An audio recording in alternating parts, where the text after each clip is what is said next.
Is that rolling, Ryan? I think so, yes. If you want to let me know. And if somebody does have questions, how do I get them? I'll let you know. Yeah? It's very early in the morning, though. Sure. Are we Facebook Live? Yeah. Yes, we are. Not yet, but Oh, once we start. once we I count start. you guys in. Okay, cool. All right, everybody. Yes. They're good? Perfect. Yeah. Cool. Man, oh man. The best for Facebook Live. All right, here we are, and it's Thing. time. We're all good? Wonderful. Well, hello, Facebook Live. Hello, Caitriona Balfe. How are Hello. you? I'm very So well. this show, before we get into the details, because fans want details. Yes. Okay, before we get into the details, sort of if you could quickly recap where you left off and where we're starting.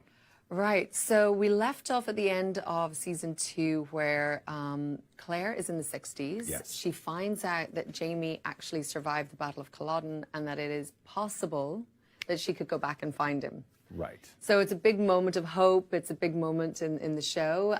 So where we pick up is with Claire and the Frank story, we actually pick up at the end of episode 1, season 2, which is back in the 1940s. Right. Claire is pregnant. I know everyone's like, Right. No, okay. I know. We're with you. We're with you. So Claire is pregnant with Jamie's child, but she's with Frank. She thinks Jamie's dead, and she's trying to forge a new life for herself. Okay.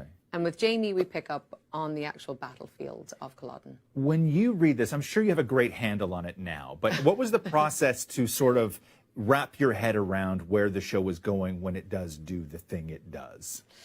Well, you know, for us, we have the books, so it's a Right. great way of getting your mind around everything at the beginning of the season before you start getting the scripts. But sometimes you want to know what Diana was thinking or Right. doing. You're like, where is she going with this? Yeah.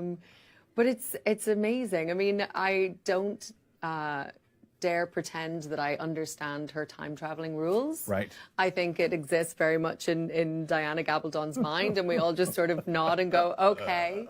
But it allows the show to kind of go anywhere, Yeah. which it does, and Which I think it just makes it exciting. When you land in a specific spot, do you have a favorite? Or are you like, oh, can we just stay here forever? This is amazing. I love everything about this. I would be happy if we just did the show here forever.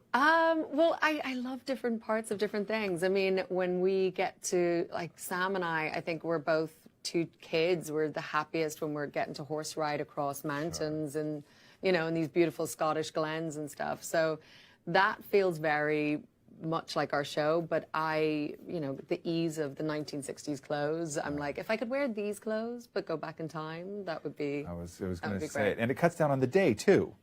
It has to. Being able to throw something simple on has to cut down on time. You're Obviously, there. yes. I want to get into some specifics from some super fans here from episode 1.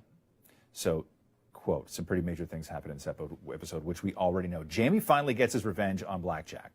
So when he seemingly kills him, was it satisfying for you to read that in the script? Did you, as somebody who is so involved in the show, have the same reaction as everybody who was watching Of course. that happen? Yes? Yeah. It's always good to see someone get their comeuppance, isn't it? Right, yes. We were all like, yeah.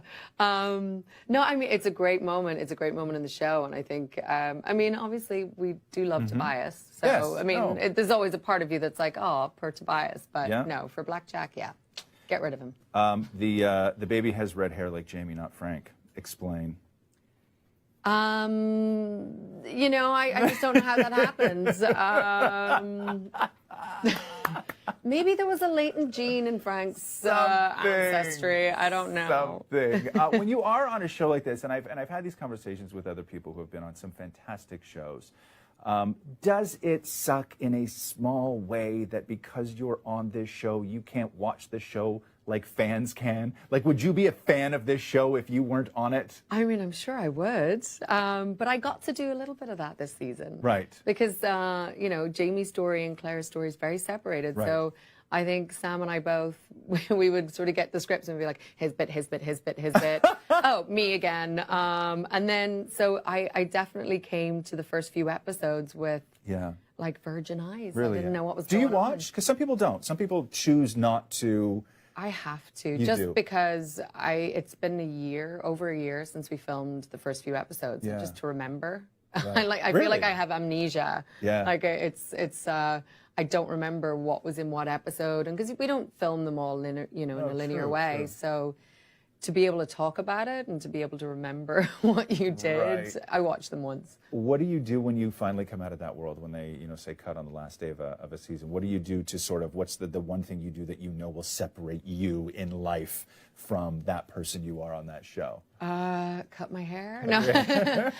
It depends. I do like to try and at least take a week where I just turn my phone off and just Really, yeah. sleep Yeah. and just don't have anything to do with the show for just a little bit. Yeah. I mean, I think you have to. And we have to talk about the fans. Yes. Because they are so huge. They're awesome. They're awesome. What's it like when you meet them? You are now in that world of being on a show that has these super fans. What's that like for you?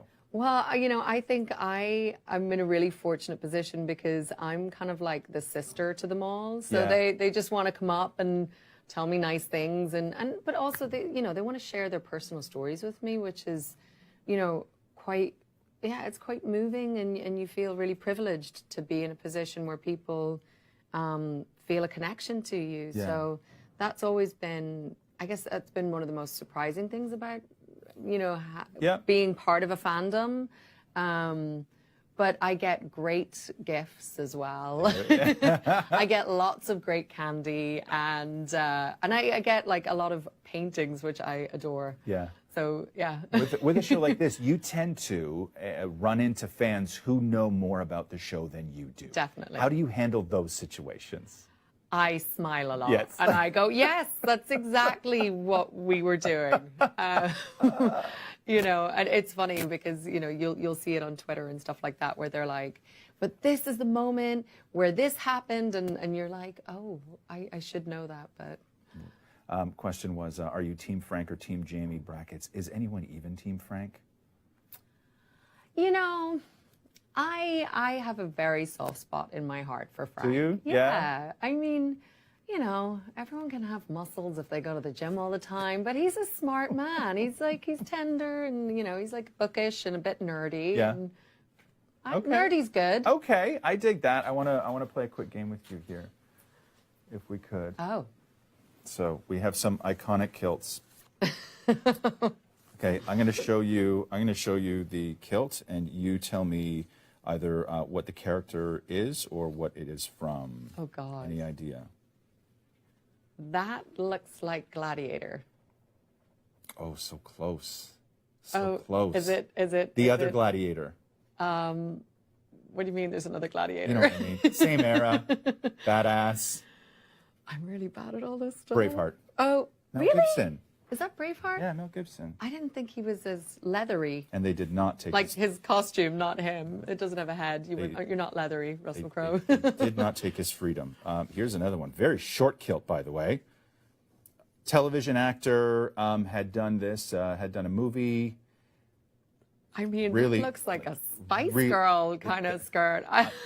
You know what? That is exactly how I have described Patrick Dempsey from Maid of Honor on many occasions. Oh, wow. Patrick Dempsey, of Okay. course, from Grey's Anatomy. Good legs, McDreamy Patrick. Or McDreamy?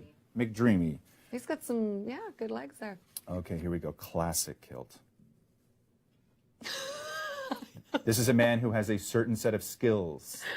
That would be Rob Roy. That would Fellow be Rob Irish Roy. man. Thank you. There we Doesn't go. wear a kilt in Ireland. But No, he yeah. does not. There we go with this one. I'm not sure Oh. if you're a huge fan. Yes, that is. I don't know how to say his name on You can just say TV. it. You can just say I it. can say It's a fat bastard? You can 100% say fat bastard. That is Yay. 100% fat bastard. I also love that is the one that you got right away. Says so much about And me. and finally, we will end with this. Oh, I don't know. Who is that? Oh, gee, Is that who? Novelty Knees? That would be Let's the continue. dashing Sam Hewen. Yes, there you go.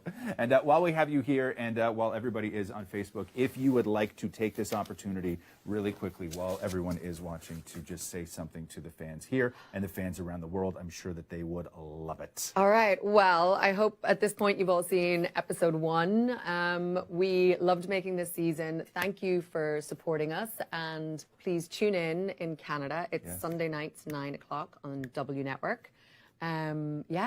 Watch.